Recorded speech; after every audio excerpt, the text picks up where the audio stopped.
Today, I'll share with you the magical result that I had in my life. While I was traveling from Hassan to Bangalore, I have a ticket from Bangalore to Calicut.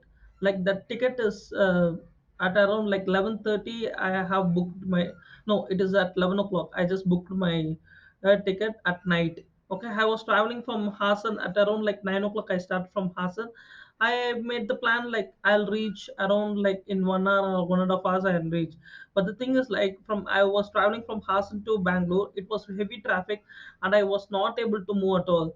Like it was keep on delaying. Like I was really going into the negative frequency, but I was keep on chanting this hope no, no, so that that negative energy will get cleared.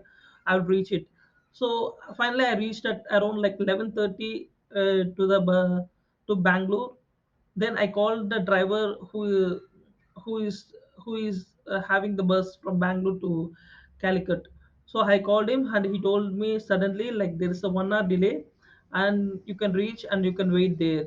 Then I got the thing like definitely the magic is happening in my life and I'm really grateful. If you want to have the magic just like me, you can click the link and you can register and you can watch for 2 hours of free workshop and practice this affirmation and vision board in your life and get the magical results.